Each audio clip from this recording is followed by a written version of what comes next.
And Louise Gordon, a former nurse from South Carolina, became the central figure in one of Lexington County's most shocking double murder cases.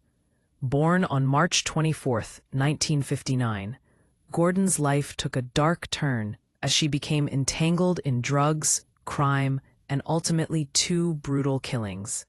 On September 23, 2002, 80-year-old Viola Pearl Neal was murdered in her Gaston home, stabbed repeatedly and shot in the head before her house was set ablaze in an apparent attempt to destroy evidence.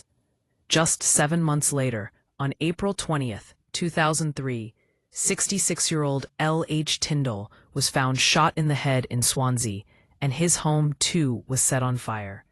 Authorities alleged that Gordon, along with her companion Paul Edward Anderson, committed the crimes during robberies intended to fund their crack cocaine addiction. Gordon was arrested on April 22, 2003, after she and Anderson confessed to being involved.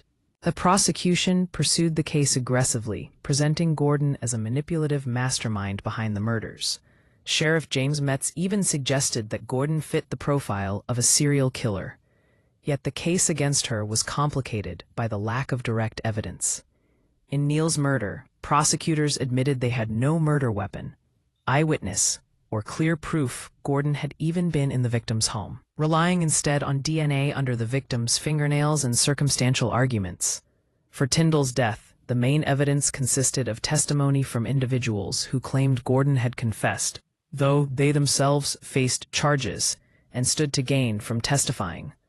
Despite repeatedly proclaiming her innocence in letters and interviews, Gordon ultimately pled guilty in July 2007 to avoid the death penalty. She admitted to 2 counts of murder, armed robbery, and second-degree arson. Her attorney advised her that under the felony murder rule, she was eligible for capital punishment if convicted at trial. At sentencing, Gordon received 2 life sentences without parole, plus an additional 110 years. However, Gordon later filed for post-conviction relief, arguing ineffective assistance of counsel, since the prosecution had admitted she was not eligible for the death penalty in her case.